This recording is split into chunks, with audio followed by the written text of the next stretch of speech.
ಮೊದಲನೇದಾಗಿ ಇವತ್ತು ನಮ್ಮ ಚಲನಚಿತ್ರ ವಾಣಿಜ್ಯ ಮಂಡಳಿಯಿಂದ ನಿರ್ಮಾಪಕರಿಗಾಗಿ ಒಂದು ಸಭೆನ ಕರೀರಿ ಅಂತ ನಾವು ಕೇಳ್ತಾ ಇದ್ವು. ಹಾಗಾಗಿ ಇವತ್ತು ಕರೆದಿದ್ದೀರಾ, ಅದಕ್ಕೆ ತುಂಬಾನೇ ಥ್ಯಾಂಕ್ಸ್. ಇವಾಗ ತಾವು ಬುಕ್ ಮೈ ಶೋ ವಿಚಾರ ಏನು ಹೇಳಿದ್ರಿ, ಇದು ಮಲ್ಟಿಪ್ಲೆಕ್ಸ್ಗೆ ಅನ್ವಯಿಸಲ್ಲ. ನನಗೆ ಗೊತ್ತಿರೋ ಪ್ರಕಾರ ಕೇವಲ ನಮ್ಮ ಸಿಂಗಲ್ ಸ್ಕ್ರೀನ್ಗಳಿಗೆ ಮಾತ್ರ. ಅದು ಸಹ ವಾಣಿಜ್ಯ ಮಂಡಳಿಯ ಒಳಗಡೆ ಕೆಲವಿದ್ದಾರೆ.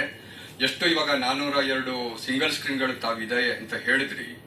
ಅದ್ರಲ್ಲಿ ಪ್ರಾಬಬಲಿ ವಾಣಿಜ್ಯ ಮಂಡಳಿನಲ್ಲಿ ಮೇ ಬಿ ಒಂದು 200 ಜನನೋ 220 ಜನನೋ ಇರ್ಬೋದೇನೋ ಎಕ್ಸಿಬಿಟರ್ ಆಗಿ. ಎಲ್ಲರೂ ಇದ್ದಾರೆ, 402 ಜನ. ಹೌದು, ಓಕೆ ಮ್ಯಾಮ್. ಇವಾಗ ಬುಕ್ ಮೈ ಶೋ ಅನ್ನೋದು ಬೆಂಗಳೂರಿನಲ್ಲೂ ಇದೆ. ಅದು ಅಜೆಂಡಾ ನಂಬರ್ 4 ಶೇಕಡಾವಾರು ಬಗ್ಗೆ ಮಾತ್ರ ಮಾಡಿ. ಅಜೆಂಡಾ ನಂಬರ್ ಇದೇ ವಿಚಾರಕ್ಕೆ 2 ನಿಮಿಷದಲ್ಲಿ ಮುಗಿಸ್ಬಿಡ್ತೀನಿ. ನಾನು ಶೇಕಡಾವಾರಿಗೆ ಬರ್ತಾ ಇಲ್ಲ. ಬುಕ್ ಮೈ ಶೋಗೆ ಶೇಕಡಾವಾರು ಹೊಟ್ಟೋಗ್ಬಿಡುತ್ತೆ. ಇಲ್ಲ ಅಣ್ಣ, ಬುಕ್ ಮೈ ಶೋಗೆ ನೀವು ಇವಾಗ ಏನು ಹೊಸದಾಗಿ ಒಂದು ಆಪ್ ಮಾಡ್ತೀವಿ ಅಂತಿದ್ದೀರಲ್ಲ, ಅದ್ರ ಬಗ್ಗೆ ಮಾತ್ರ ನಾನು ಮಾತಾಡ್ತೀನಿ. 2 ಮಿನಿಟ್ಸ್ ಅಷ್ಟೇನೆ. ಇವಾಗ ಬುಕ್ ಮೈ ಶೋಗೆ ಹೋದ್ರೆ ಬೆಂಗಳೂರಿನಲ್ಲಿರ್ತಕ್ಕಂಥ ಎಲ್ಲ ಸಿಂಗಲ್ ಸ್ಕ್ರೀನ್ಗಳು ಅಂಡರ್ ಬುಕ್ ಮೈ ಶೋ ನಲ್ಲಿದ್ದಾವೆ, ಅಥವಾ ಒಂದೆರಡೇನೋ ಪೇಟಿಎಂ ನಲ್ಲಿದ್ದಾವೆ.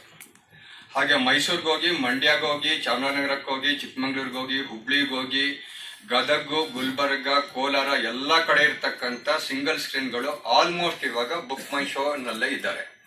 ಬುಕ್ ಮೈ ಶೋಗೂ ಮತ್ತು ಏನು ಚಿತ್ರಮಂದಿರದ ಮಾಲೀಕರಿಗೂ ಯಾವ ರೀತಿಯ ಅಗ್ರಿಮೆಂಟ್ ಆಗಿದೆ? ಯಾಕೆಂದ್ರೆ ಇವಾಗ ನಮಗೆ ಬೇಕೇ ಬೇಕು. ನಾವು ವೆರಿ ಫ್ರಾಂಕ್ ಆಗಿ ಎಲ್ಲರಿಗೂ ಗೊತ್ತಿದೆ, ಅನೇಕ ವಿಚಾರದಲ್ಲಿ ಬುಕ್ ಮೈ ಶೋನ ವಿರೋಧ ಮಾಡ್ಕೊಂಡೇ ಬಂದಿದ್ದೀವಿ. ಯಾಕೆಂದ್ರೆ ಇಡೀ ಚಿತ್ರವನ್ನ ಅದೆಷ್ಟೋ ಸಾರಿ ಸಾಯಿಸೋದು ಬುಕ್ ಮೈ ಶೋ ಅವರೇ. ನಾನೇ ಎಕ್ಸಾಂಪಲ್ ಇದೆ.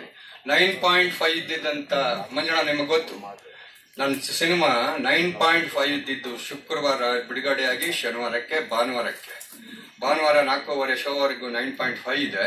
ಇದ್ದಕ್ಕಿದ್ದಂಗೆ 4.5 ಬಂತು. ಹೆಂಗಾಯ್ತು? ಆಮೇಲೆ ಅದನ್ನ ಸರಿ ಮಾಡಕ್ಕೆ 2 ದಿನ ತಗೊಳ್ತೀವಿ. ಆ ಜನಗಳಿಗೆ 30,000 40,000 ಕೊಡ್ತೀವಿ. ಅವರೇ ರೇಟಿಂಗ್ ಹೆಚ್ಚು ಮಾಡ್ತಾರೆ, ಅಲ್ಲಿವರೆಗೆ ಬಿದ್ದೋಗಿರತ್ತೆ. ಇದು ನಿಜವಾದ ಕಾರಣ, ನನಗೂ ಆಗಿದೆ.